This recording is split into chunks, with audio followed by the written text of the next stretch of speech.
കഴിഞ്ഞ ദിവസം എറണാകുളം അങ്കമാലിയിൽ ഒരു ഇടഞ്ഞ ആന ഒരാളെ ചവിട്ടിക്കൊന്നു. കിടങ്ങൂർ മഹാവിഷ്ണു ക്ഷേത്രത്തിലാണ് ആന ഇടഞ്ഞത്. മയ്യനാട് പാർത്ഥസാരഥി എന്ന ആനയാണ് ഇടഞ്ഞത്. കുളിപ്പിക്കാനും വെള്ളം കൊടുക്കാനും ഒക്കെയായി കൊണ്ടുപോകുന്നതിനിടയിലാണ് ആന വിരണ്ട് ഓടിയത്. സമീപത്തുണ്ടായിരുന്ന കാർ, പിക്കപ്പ് വാൻ, സ്കൂട്ടർ തുടങ്ങി നിരവധി വാഹനങ്ങൾ ആന ചവിട്ടി തകർത്തു. മണിക്കൂറോളമാണ് ഈ ആന ഇവിടെ പരിഭ്രാന്തി പരത്തിയത്. ആനയെ കൊണ്ടുവന്ന ലോറിയുടെ ഡ്രൈവർ പത്തനംതിട്ട സ്വദേശി വിഷ്ണുവാണ് മരിച്ചത്. മലയാറ്റൂരിൽ നിന്നുള്ള RRT സംഘം സ്ഥലത്തെത്തിയിരുന്നു. സാരമായി പരിക്കേറ്റ കൊല്ലം പുത്തൻപുരക്കൽ സ്വദേശി പ്രദീപിനെ അങ്കമാലി ലിറ്റിൽ ഫ്ലവർ ആശുപത്രിയിൽ പ്രവേശിപ്പിച്ചിരിക്കുകയാണ്. പരിഭ്രാന്തി സൃഷ്ടിച്ച ഈ ആനയെ പിന്നീട് മയക്കുവെടി വെച്ച് തളക്കുകയായിരുന്നു. കുറച്ച് കാലങ്ങളായി നമ്മൾ കേട്ടുകൊണ്ടിരിക്കുന്ന വാർത്തകളാണ് ഉത്സവ പറമ്പുകളിലെ ആനകളുടെ ആക്രമണങ്ങളും ആളെ കൊല്ലലുമൊക്കെ. പരിശീലനം നേടിയ ആന മനുഷ്യനോട് ഇണങ്ങി ജീവിക്കുമെങ്കിലും എല്ലാ സമയത്തും അത് അങ്ങനെ കഴിഞ്ഞുകൊള്ളണമെന്നില്ല. എപ്പോഴാണ് ആനയുടെ നിയന്ത്രണം നഷ്ടമാവുക എന്നത് ആർക്കും പറയാൻ കഴിയില്ല. ഉത്സവ പറമ്പിലെ ആൾക്കൂട്ടത്തിന്റെ ബഹളങ്ങളും ആരവങ്ങളും വാദ്യമേളങ്ങളുടെയും വെടിക്കെട്ടിന്റെയും ശബ്ദങ്ങളുമൊക്കെ ആനകളെ പ്രകോപിപ്പിച്ചു എന്ന് വരാം. അതുപോലെ തന്നെ പാപ്പാന്മാരുടെ ആനയോടുള്ള ചില സമീപനവും പ്രശ്നങ്ങൾ ഉണ്ടാക്കിയേക്കാം. തോട്ടിക്കൊണ്ടുള്ള അകാരണമായ മർദ്ദനം, കൃത്യമായ ഭക്ഷണവും വെള്ളവും കൊടുക്കാതിരിക്കുക,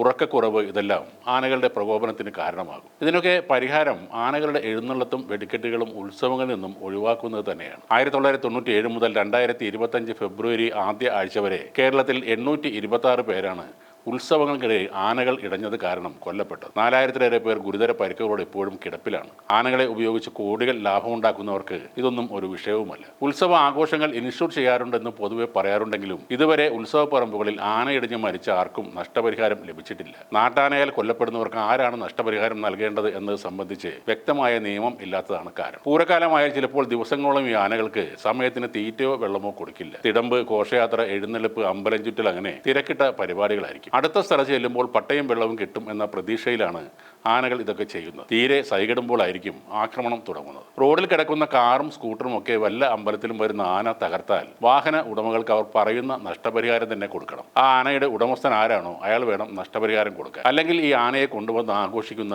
അമ്പല കമ്മിറ്റിക്കാർ കൊടുക്കണം. പിന്നെ ഉത്സവത്തിനും പെരുന്നാളിനും പോയി ആനകളുടെ കാലിന്റെ അടിയിൽ പോയി നിന്നിട്ട് ചവിട്ട് കിട്ടി ചാകുന്നവരോട് യാതൊരു സഹതാപവുമില്ല. അവർ അതൊക്കെ ചോദിച്ചു വാങ്ങുന്നതാണ്. ആന ചവിട്ടിക്കൊന്നാൽ നഷ്ടപരിഹാരം കിട്ടാൻ സാധ്യത വളരെ കുറവാണ്. അതുകൊണ്ട് ആന, വെടിക്കെട്ട് ഒക്കെയുള്ള പരിപാടികൾക്ക് പോകാതിരിക്കുക എന്നതാണ് സാമാന്യ ബുദ്ധി.